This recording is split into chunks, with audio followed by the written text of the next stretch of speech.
सकाळी खूप छान एक्सपिरियन्स आहे. आज गुरुवार आहे आणि विशेष म्हणून सांगतो, आज माझ्याकडे जवळजवळ 10 ते 12 पेशंट आहेत आणि सगळे वेगवेगळ्या ठिकाणीवरून आल्यात आणि जे आलेत ते बीडवरूनच आलेत. ह्या मॅडम पण बीडवरून आहे, तो पण बीडवरून आहे, ते पण बीडवरून आहे. बहुतेक बीडला व्हिजिट घ्यायला लागत्या. लवकरच कळवण्यात येईल बीडकरांसाठी एक आनंदाची बातमी. मॅडमचं वय किती आहे?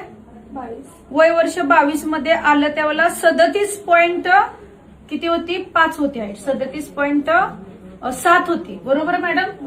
आता तू चेक कर बा, मी नाही चेक करणार. एवढे टेकले का फक्त एकदा बघ. तुमचेच गाववाले बघ किती झालं. 37.5, 38.5, 39.5, 40.5, 3 सेंटीमीटर. बरोबर का चुकले मी? वय वर्ष 22 मध्ये 2.5 सेंटीमीटरचा एक पेनचं पकडूया, राहू दे 3 सेंटीमीटर. ओके मॅडम, फील होतं हाईट वाढल्यासारखं? कोणी कोणी सांगितलं तुम्हाला हाईट वाढल्या? महिन्याला 2.5 सेंटीमीटरचा 1 इंच, म्हणजे ऑलरेडी 3 इंच झाले, तरी पण 1 इंच पकड. या थोडंच खाली या, चेक करा इथे बघा. आता मला सांगा, आता तुमचं जेनेटिकल आहे बरोबर आहे. तुमचं मी जेनेटिकलवर मात केलं. असं म्हणतात की जेनेटिकलवर हाईटच वाढू शकत नाही. ह्याच्याविषयी तुम्हाला हाईट वाढलेली कुणी कुणी प्रतिक्रिया दिली सांगा, मनापासून सांगा.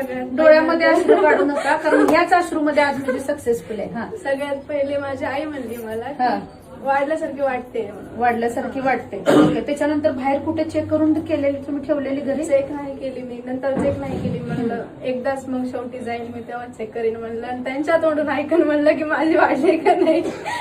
माझ्यापेक्षा तुमची मम्मी महत्वाची होती. बरोबर आहे.